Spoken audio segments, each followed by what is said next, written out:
In a survey last fall, 4 out of 5 Americans said they believe there's a two-tiered system of justice in America today.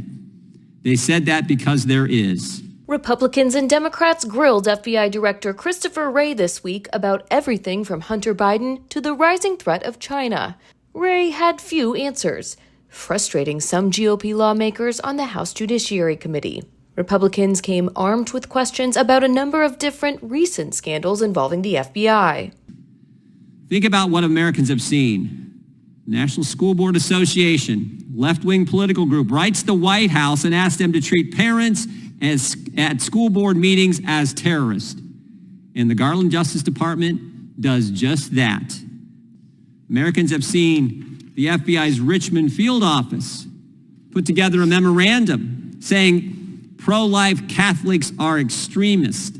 Republicans focused heavily on alleged FBI censorship of conservatives on social media. They pressed Wray on a recent court ruling that barred the Biden administration from communicating further with social media companies. We had this explosive 155-page opinion from a federal court in my home state of Louisiana. It explains in detail that the FBI has been directly involved in what the court says is, quote, arguably the most massive attack against free speech in United States history. Have you read the ruling, sir? I am familiar with the ruling, and I've reviewed it with our Office of General Counsel.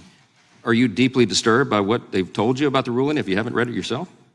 Obviously, we're going to comply with the court's order, the court's preliminary injunction. We sent out guidance to the field and the headquarters. Wray refused to engage on a number of topics, sometimes citing ongoing investigations as the reason. He declined to apologize for some of the FBI's conduct. Do you believe that the Attorney General should apologize to parents who are the subject of that memorandum? I'm not going to speak to that. Will you apologize for the FBI's own role?